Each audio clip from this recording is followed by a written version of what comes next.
Hi, everybody. It's Daphne Matthews. I am sitting here with Stuntman, former wrestler, actor, Mr. Chris Hahn. How you doing, Chris? Good. Thanks for having me. I appreciate it. You're welcome. How you been? Great. The holiday seasons were great. I'm glad they're over.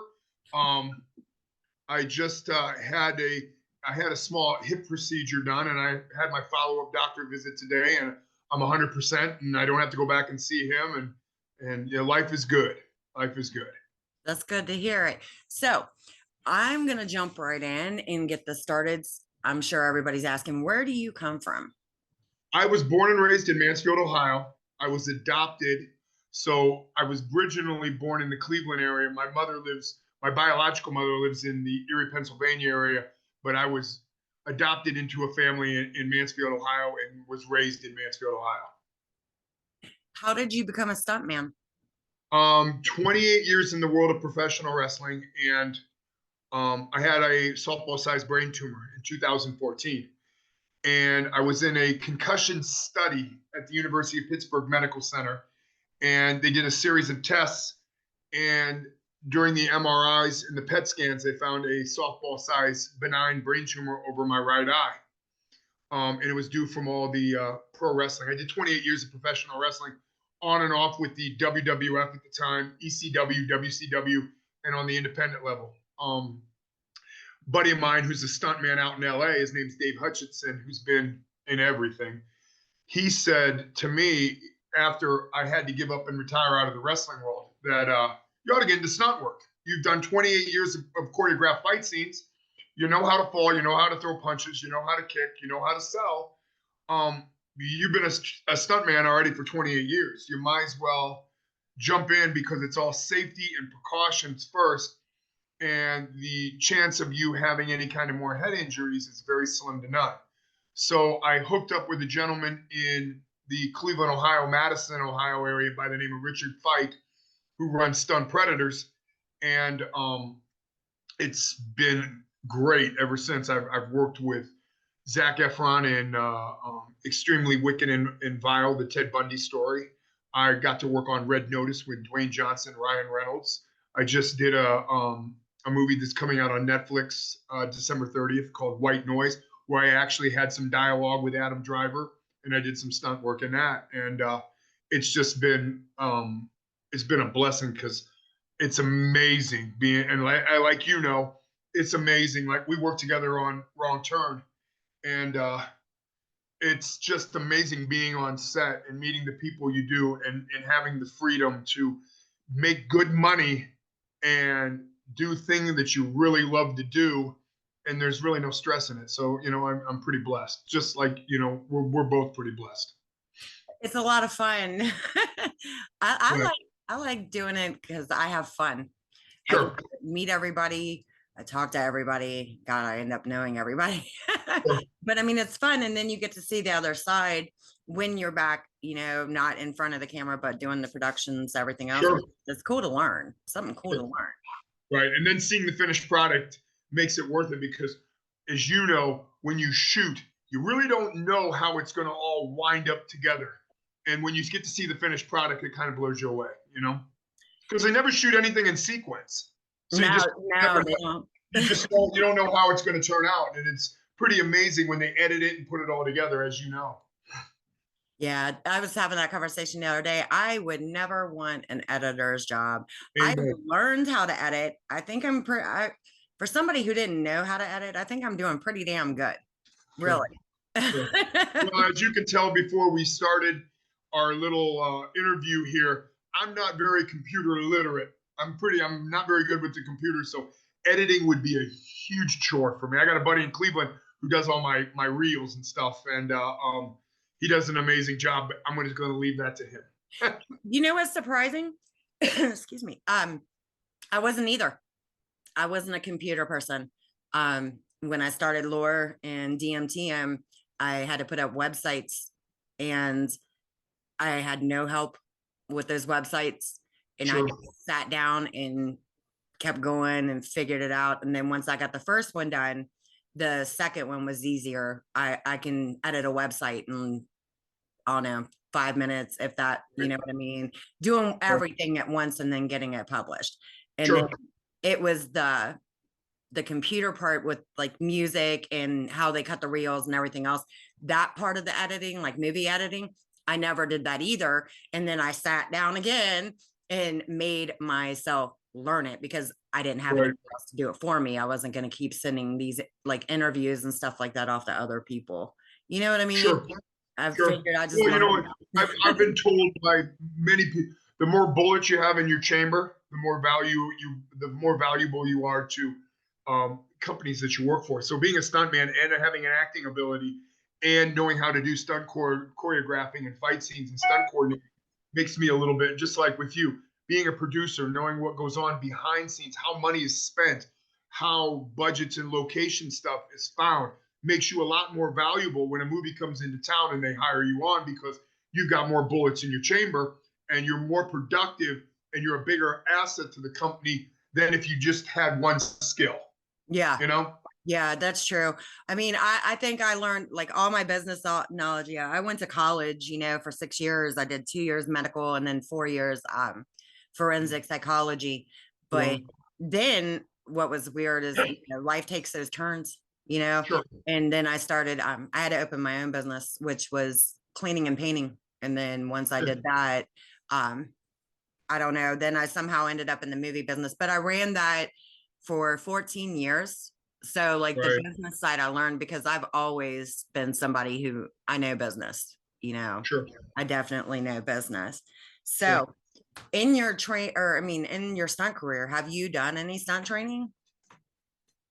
You know, like I said, I did 28 years of choreographed fight scenes. And then when I started going to work with Rick Fike, I started to learn how to fall down stairs or get dragged by a car, get hit by a car. I'm not real big in the fire stuff. I mean, I've caught on fire a couple times, but it's not my cup, especially if it's outside and you have like wind and the weather elements. It's kind of scary. I'm not real big in the water stuff Yeah. because I'm not a great swimmer. I mean, I can swim enough to save myself, but to do a water scene, it's kind of a little scary for me. So basically, what I do is I maintain what I'm good at and I work on what I'm not very good at. And like, let's say you're going to shoot a movie, you need a guy for fire. I'm going to be perfectly honest because I've talked to many stunt coordinators.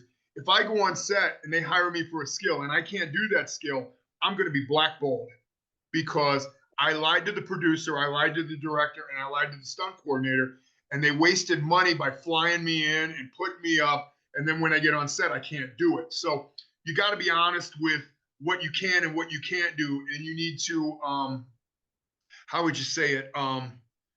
Excel at your skills and then work on the ones that you're not that good at. So that's what I do. I mean, I still work on choreographed fight scenes and stuff with a bunch of buddies of mine. We get together and we go to a gym and we work on stuff.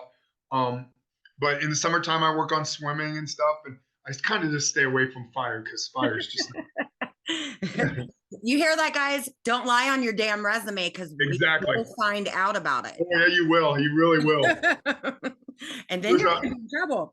Well, there's a friend of mine. His name's Ely Brada, who's a stunt coordinator out of Michigan, and he did Escape Plan 2 with Stallone and Batista and stuff. And he hired a guy in to do a flat back, and the guy didn't know how to fall. So they flew him to Atlanta. They put him up. They paid for an airline. They put him up, and then they signed him to a SAG wage. And he got on there and he embarrassed the stunt coordinator. And it was like that guy he's pretty much blackballed because he lied on his resume and they wasted a bunch of money on bringing the guy in and he couldn't do what they wanted him to do, you know? So it's a lesson to be learned, you know, and you don't want to learn the lesson the hard way.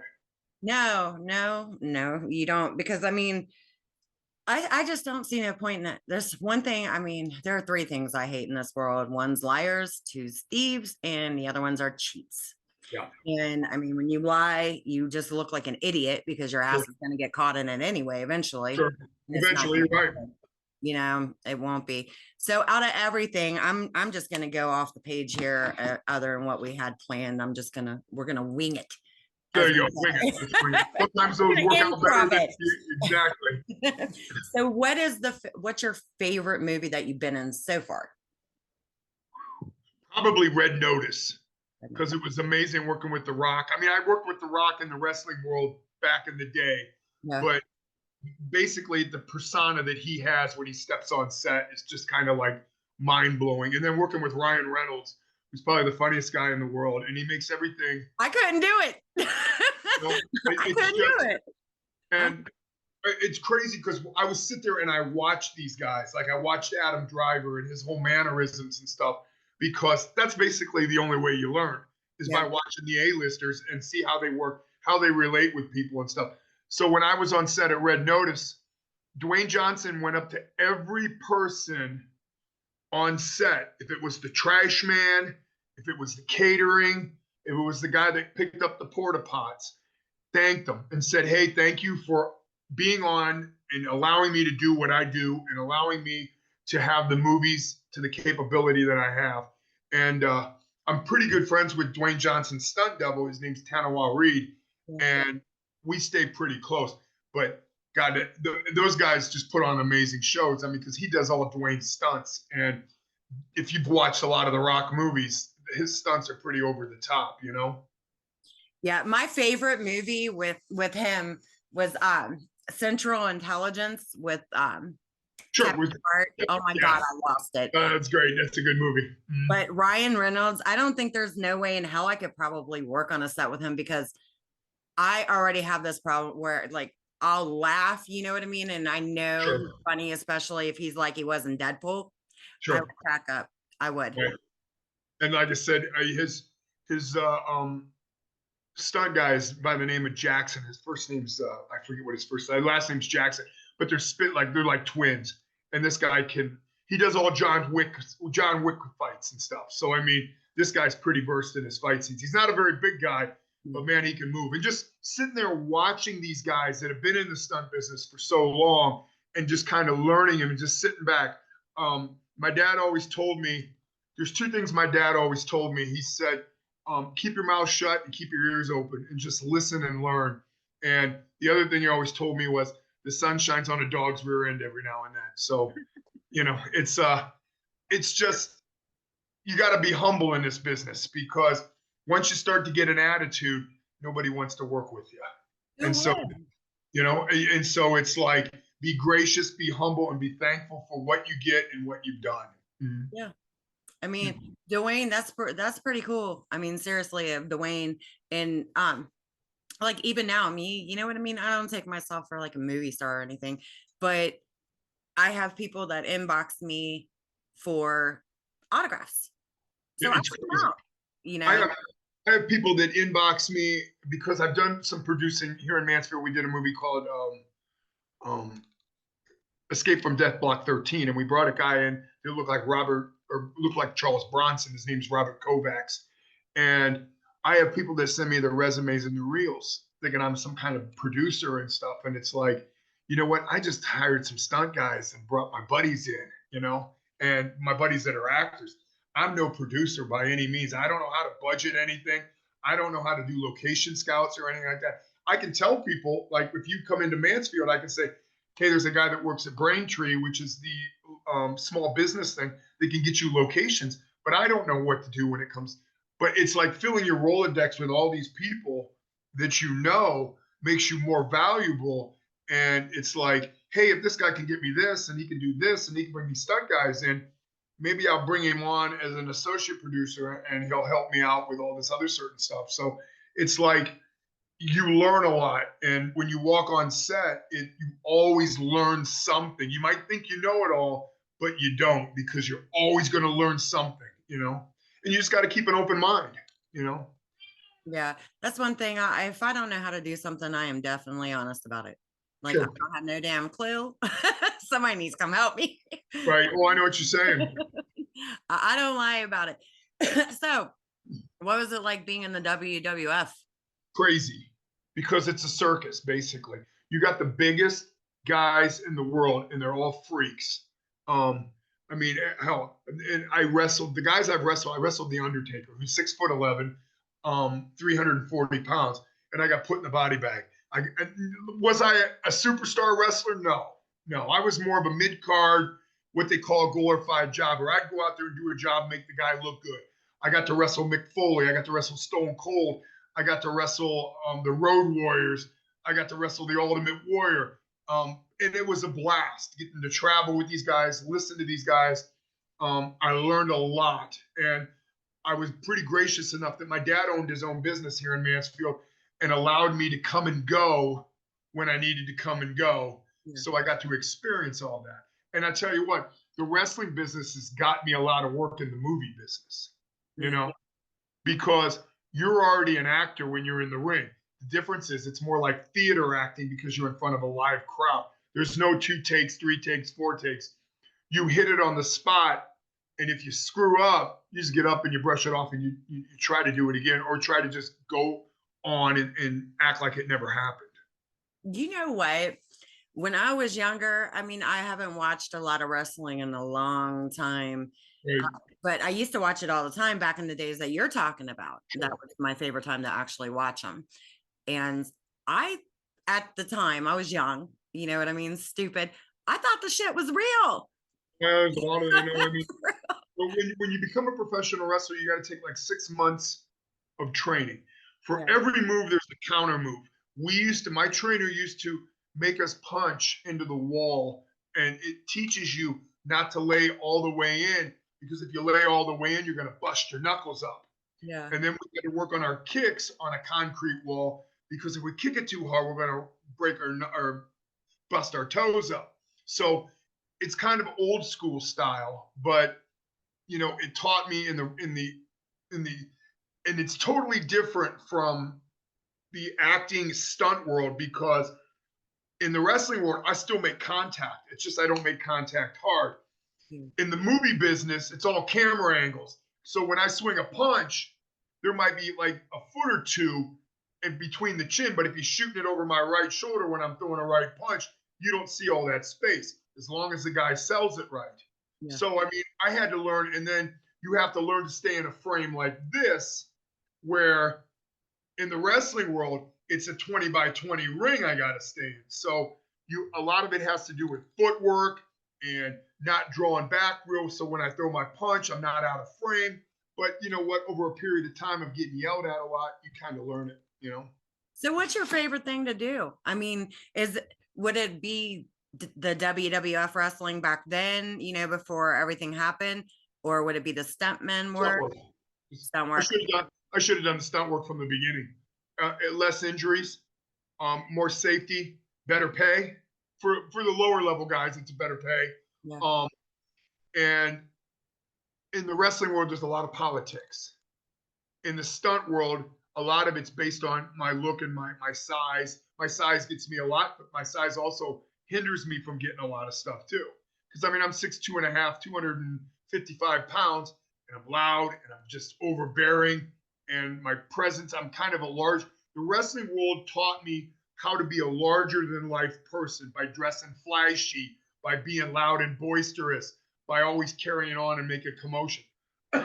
So that's a good thing. But sometimes I'm too loud where they have to tell me to tone it down. You got to tone it down, Chris, because we got a boom mic right above and it's picking up way too loud. So in the wrestling world, I've got to speak loud enough to fill a 60,000 seat arena, where in a movie room, I've got a microphone hanging right over my head. I don't have to be so loud. Sometimes that doesn't comprehend very well. So they cut, Chris, you got to tone it down. You can't be so loud. So it's just living and learning. You know, you got to live and learn. You know, it's funny that you said that, because I was on a set and I was actually not anywhere near, you know, they were doing their scene. I was outside, downstairs, in the street talking to, but the window was open. And that's how sensitive those boom mics are. Sure. It caught some of our conversations, so they had to wind it back. And then they told me, that was like, we can hear what you guys are talking about, because we lent, it was my daughter's grandfather who lent that property out. So he was there because he wanted to see how it was done. You know what I mean? And we were just sitting there, you know, bullshitting. Basically, right. And the boom mic picked it up, which, I mean, it's all right, whatever, they fixed it. But yeah, they're sensitive. Yeah, so how often are you training now? In the gym I train, I'm one of those believers that my body is my temple. In order to do what I do, I have to be in the best shape in my life.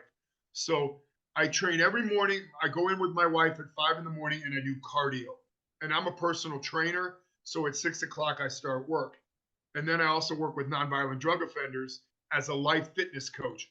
So basically, I work from like 6 o'clock until like 10 o'clock. And then I go to the neighboring town and then I work out with like 5 or 6 former drug addicts. So I work out like 3 a days. And then I just started Weight Watchers where I went from 275 and now I'm out down to about 250 because my doctor told me the older that you get, you're going to start to tighten up in your joints and stuff. You need to stay flexible and you need to be able to move if you're going to do what you do. So that means you got to lose weight. So I'm down to about 250 and everything is good. But I train at least 2 to 3 times a day and I try to eat the best that I can, you know? I see. I working out, that wouldn't be an issue, but the 5 o'clock in the morning, that would be the Well, issue. the reason I do that is because my wife is a school teacher, and at the end of the day, she doesn't want to go to the gym. So she gets up at 5, and she has to be out there by 6:30. So I get up just to go in with her, which kind of motivates her, and it also kind of motivates me. So I'm not a morning person. Everybody knows that. People who I work with, I mean, I will get up that early if I have to get up that early to be on a set, right. but other than that, everybody knows do not contact me until at least 12 because I need at least an hour to wake up. Sure, And normally I'm working until probably 4:30 in the morning anyway.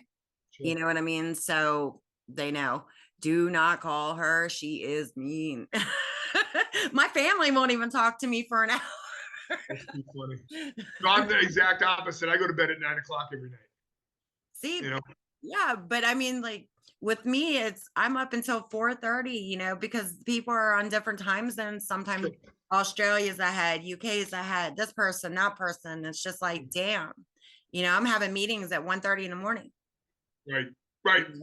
It's Completely exhausting. It is. People right. people realize that. So what do you got? You got anything good coming up you can talk about? There's a movie in LA, San Francisco. It's called Longshore. It's about the Longshore Union out in on the West Coast. And a friend of mine, it's a story about her father, and her name's Ellen Wing, and Ron Howard's going to direct it. And I got a decent part in. I play the muscle for the union boss, and they're supposed to start shooting that July of next year, and they're going to shoot 2 weeks in San Francisco, 2 weeks in Hawaii, and 1 week in Seattle. So I'm kind of looking forward to that. That'd be He's fun. doing a lot of documentary type He stuff, does, right? yeah, he does a lot of. From what I understand, he prefers to do documentaries and true stories based on true stories that were like, because he did Hillbilly Elegy. yeah, which was based on a true story. This movie out there, and the gentleman that plays supposedly, I'm not sure who they casted for the lead. They were talking to Tom Hardy, but I don't know. That's one thing that's coming up. Your project, Yeah. which is coming up, which I'm looking forward to. That should be fun. Then there's the new Blade movie that's supposed to shoot in Cleveland, and a friend of mine, the guy that shot White Boy Rick, his name's Hahn, is going to direct it now, and hopefully they bring in a stunt coordinator, local stunt coordinator. I get to do some work on that because I'm starting to find with the COVID and all the restrictions, they want to hire more local anymore than they want to fly people in because then they have to quarantine and they have to do all that. Every state's different. You go to New Mexico, you have to quarantine for a week. So they're not bringing a lot of people in from out of New Mexico. Same thing with LA. LA is a little crazy. Well, I can tell you why they're doing that too. Another reason why they're doing that is the same reason I want to shoot Shattered Dreams here in Ohio. I mean, when you're in this business, it's tight knit. Everybody thinks, oh, it's so big. The film community is so big. No, it's not. It's not, but when you're filming, and the reason why I want to film here is because if somebody on my crew or my set goes down, then I already know so many people in this area to Sure. where I make a phone call, they're there in 15 minutes. It's to save money on a budget is what it is. Sure it is. And Yeah, then it is. you don't have to fly somebody out. You don't have to wait Right. on them to get here, do the testing, and then, you know, put them up in the hotels and everything. Right. And it's just so much easier. It's Yeah, easy, I agree with you. I you mean, know. when they shot Escape Plan 3, Stallone and Batista and 50 Cent, they shot it here in Mansfield. They shot it all, the whole thing in Mansfield. Yeah. I auditioned for stunts. I auditioned for an inmate. I auditioned for a prison guard. I auditioned for a police officer and didn't get anything. They flew everybody in from LA. They just went through the process so that they could get the tax incentive. Well, then they started using addresses of people, of just fake addresses. And the state found out about it and took the tax incentive away. And then they got all pissed off. And it's like, you know what? Do what you're supposed to do. And it was a $28 million movie, so they would have got $2.8 million back, and or something like that, and the incentive money. But the director wanted to bring in his own guys, and the stunt coordinator wanted to bring in his own guys. And you know what? That's great. All you had to do out of the 30 guys is hire 10 local guys, and you would have met your quota. You had to hire maybe 2 makeup people, maybe a couple lighting guys. You had to have at least, I think it's 22% of your cast and your crew local to qualify for the tax incentive. They didn't do that. They just gave everybody a new address, an Ohio address. And that's not the way it works, you know? No, that would land your ass in jail. Yeah. Seriously. I mean, that's illegal. So basically what happened was they lost their tax incentive and then they got all pissed off about it. And what do you expect? They'll probably never get another one either. No. Because of that. And they used the prison. And you know how much they paid for the prison? Shut the prison down for a month and a half. How much do you think they paid for the prison to shut it down for a month and a half? That I don't know. $600,000 to shut it down for a month and a half. Because they do their haunt there, and their haunt is their biggest moneymaker of the year. Well, they were going to go from the middle of October to the end of November. So that means they had to push their haunt early, and they couldn't do a Halloween. So you're going to make up for that. If they're making $3 or $4 million just based on their haunt, you're going to pay out the Yahoo to make up for what they're losing. You know, so I mean, it's crazy. It's a crazy world, but you know what? That's the worst thing you can do is try to close one of the most haunted prisons around down, especially at Halloween. Right. You know what I mean? Right. And then pay $600,000 because I don't think I could have shut it down if I owned the prison. I don't think I would have. I'd been like, well, you guys can film when it's done. You know what I mean? Sure. Because that's a lot of money that they're losing out on. Sure. And like I told you, when I plan on getting the one, I want to shoot outside of the hours because I need certain things and I don't want to have random people, you know what I mean? Like walking or it being noisy over in one area versus the other area, you know? Like I said, I know like they run their tours at and we're just to let everybody know what we're speaking about. It's the Ohio Reformatory where they shot Shawshank. It's like a big to do in the movie business. And I mean, they run their haunts till 4. So when we would work on it, on Escape from Death Block 13, we would do from 4 in the afternoon to 4 in the morning. And there were long days, but it's crazy at night because it's spooky and you see a lot of things that you don't think you're going to see. It's haunted as hell, man. It's really crazy. And then that one girl was in there and she's supposed to be like some kind of spiritualist. She said, you'll take things home with you. Mm-hmm. I mean, the spirits will cling on to you and they'll go home with you. So everybody had a crystal that they carried in their pocket, which is supposed to allow good energy to bleed off, whatever. And I didn't bring anything home with me, thank God. But Mansfield's the same way. Yeah. Mansfield, sorry, I'm moving around. I can't get comfortable. Yeah, Mansfield. I actually was going to do a modeling shoot there right after I got into acting. And it sucked because I didn't realize how far it was. And I also had stuff down here I had to do. Sure. And oh my God, I was so looking forward to it because I love spots like that. And I like old architecture. That's why on my photos where I don't know if you look at my Facebook profile, you'll see a picture where I'm staring up at the building, but Right, my back is kind of turned. right. That was actually shot at Spring Grove Cemetery, and they have all the mausoleums, and the architecture is gorgeous, Really, gorgeous. I love old buildings. I don't know why. sure, Just I love old buildings. It's just sure. cool. So, okay, what other hobbies do you have besides being in this business, outside Um, of this business? I'm a big sports guy, so I like to watch football and I like to watch basketball and stuff like that. I used to be a football coach. I used to be the strength and conditioning coach for the local high school. So I'm a real big weightlifter, and I love the whole physical fitness aspect of everything. And then I like to spend time with my friends and just hang around the house when I'm not doing anything else. I would rather work on the yard, all that kind of stuff. And I'm a big cat lover. And people think, oh my God, you're this big tough guy, and I got two cats, and they're my babies. So I had three. I like them too. I'm allergic to them, and um, somehow I got conned when they were babies. But anyway, I had two black cats that I absolutely loved. They just passed away this oh, year. Both of them passed away, so we've got them. We had them cremated. I had mine cremated too from past. Yeah. Mhm. Yeah, I mean, I love them, but sometimes like I'm taking 2 allergy pills a day, sometimes three. You know what I mean? My I house is like understand. really, really clean because I have to keep everything clean. And we Right. still have one cat. He's actually supposed to be a rare cat. He's a Sokok. His Uh, name is Loki. He's a little terrorist. nice. He's funny though. Um, okay, so outside of the hobby, so you're just a homebody. Basically. Yeah. Yeah. I got married 2 years ago. I dated her. I dated my wife for 2 years before we got married, and we spent a lot of time with the grandkids. She's got grandkids, and they come over, and I play hide and seek with them in the house, and we go out and throw the football and stuff like that. I enjoy that kind of stuff. Have you had to I put mean, any dresses on yet? not yet, not Not yet. yet. But speaking of that, for Christmas I'm Irish. My wife got me a kilt.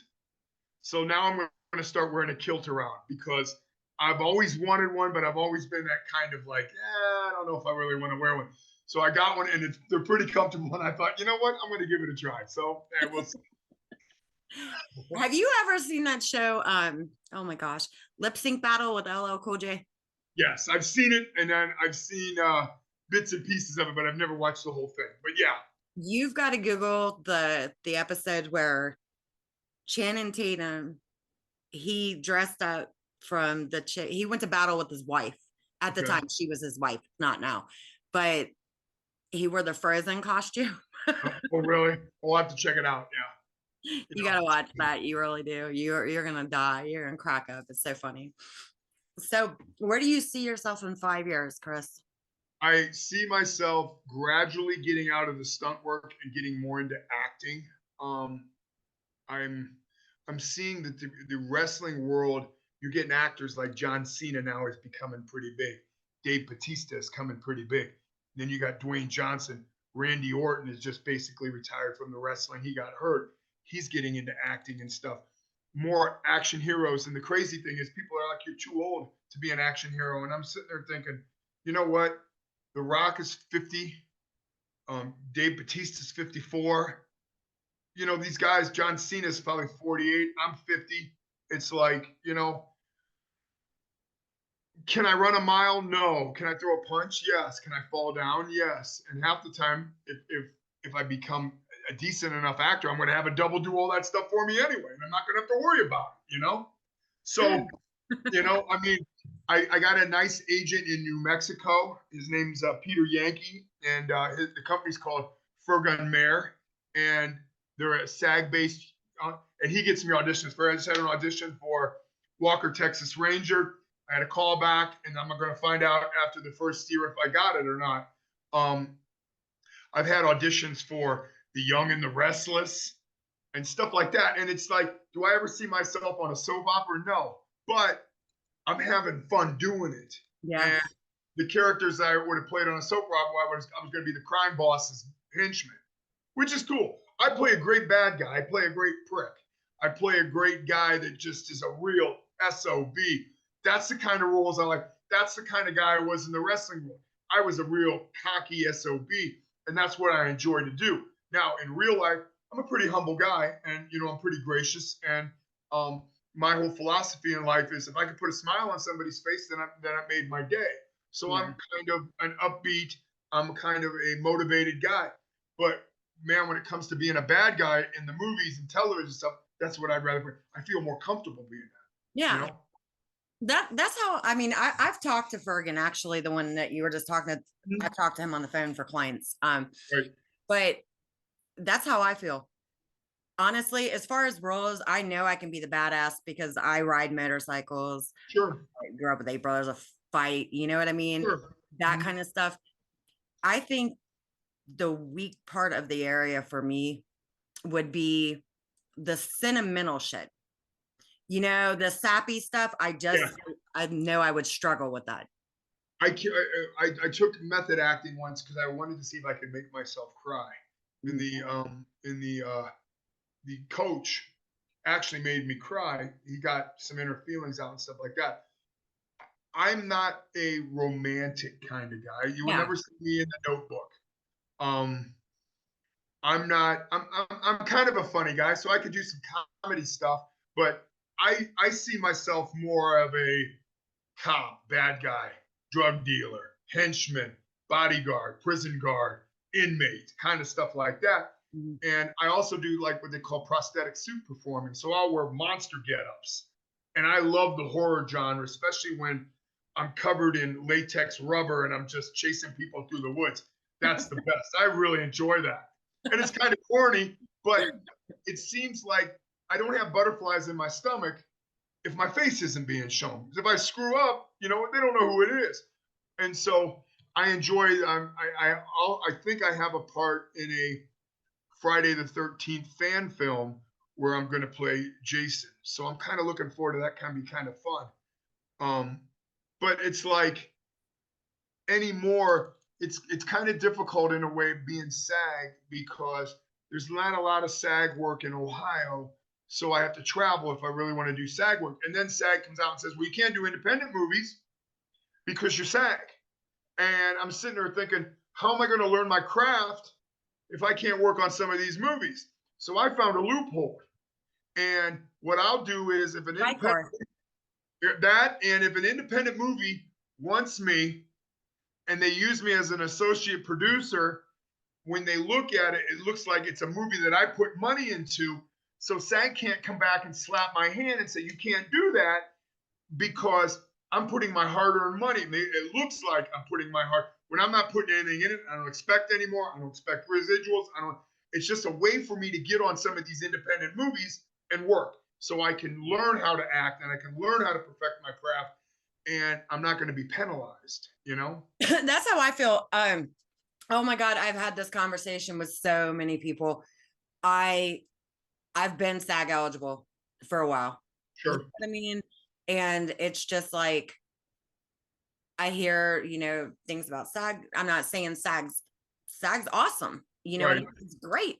But I also have friends that are SAG where I see stipulations, and stuff and lack of work and all this other stuff. And then I had a friend of mine, I'm not going to name this person, but told me about FICOR because when I had first got into the business, I didn't even know about FICOR. Right.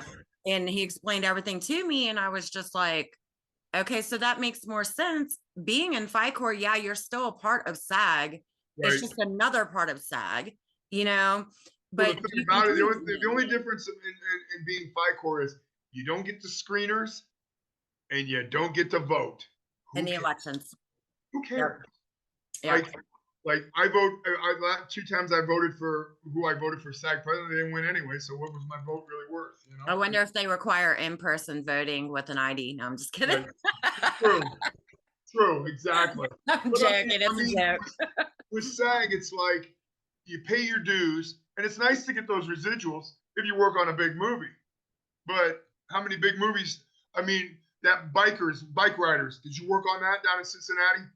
No, I did not actually. And I'm a little mad about that because I even went and borrowed a motorcycle because I sold mine last year and I did not get the call. The motorcycle's still here, But I was like, Nice. damn, man, I really wanted to be on that because I love riding motorcycles. I mean, there's videos I've put up on Facebook of Sure. me riding and talking to people. You know what I Sure. mean? On Facebook.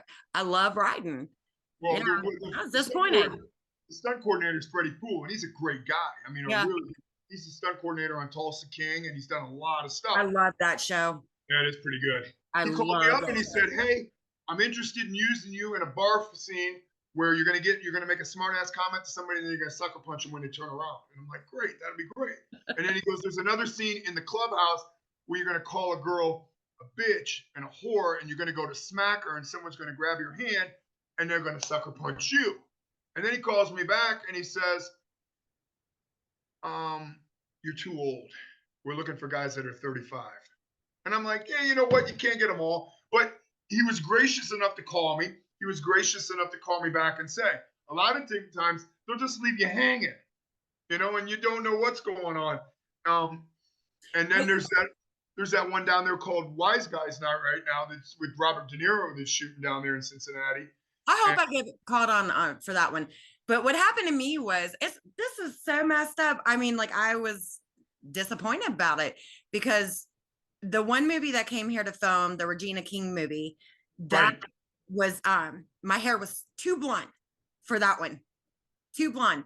So I got sick of the bleach kind of it was frying my freaking hair. You know what I mean? So sure, I'm like, I'm just gonna dye my hair a normal color where it's not bleach. I don't have to worry about it. And I just light or made it a little bit darker than it was. And then they text me for the bike riders movie. I was so mad. And they was like, is your hair still like that? And I sent them a picture of my hair. I was like, it had to be bleach blonde. That probably had to be what the problem was. I didn't get one role because my hair was too blonde, and I didn't get this one because it wasn't blonde enough. And I'm just right, like, damn, you know what I mean? right. It sucks sometimes, But okay, so do you have a personal motto that you live your life by? Um,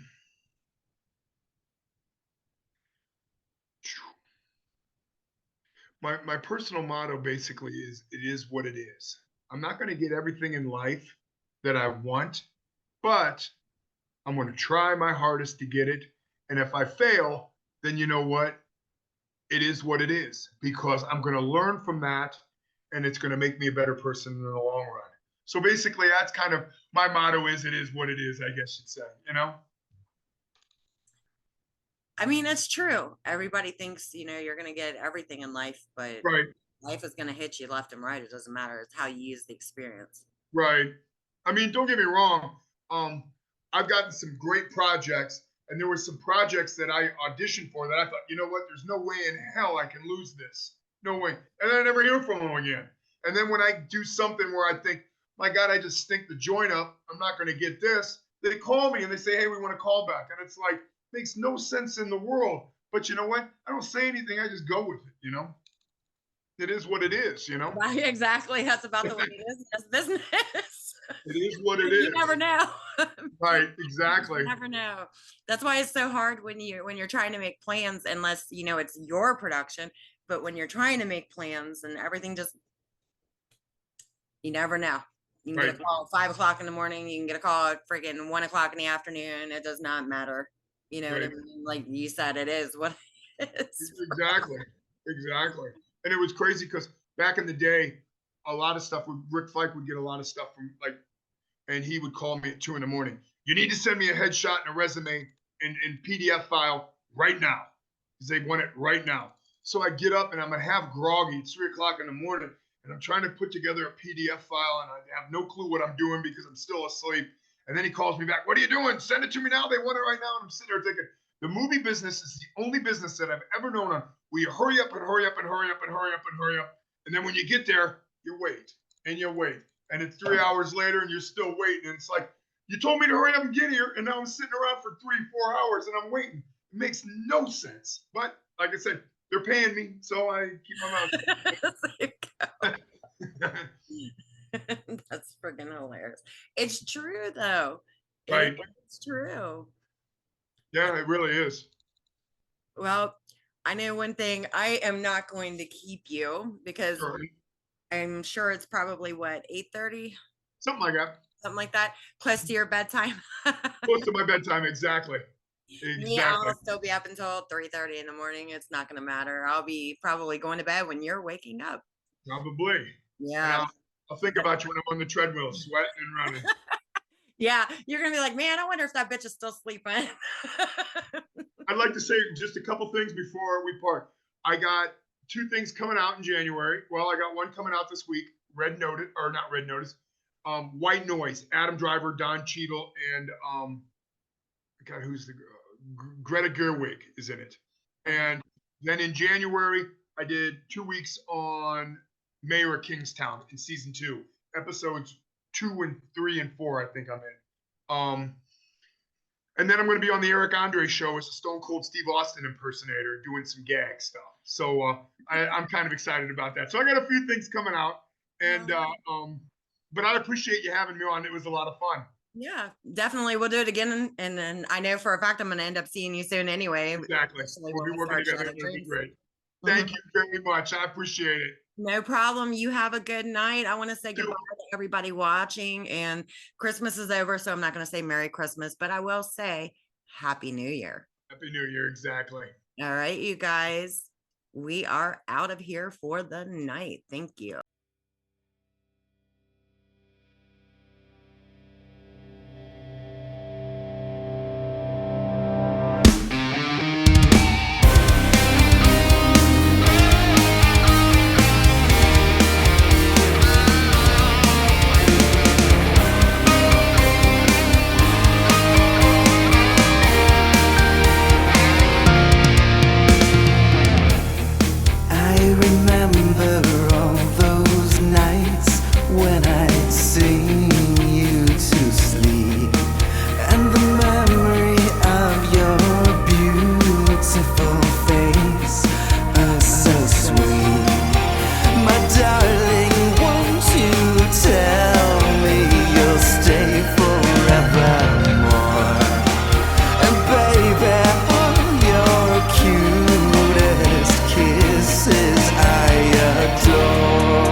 On that night when I first gave my heart to yours, I was scared and feeling insecure.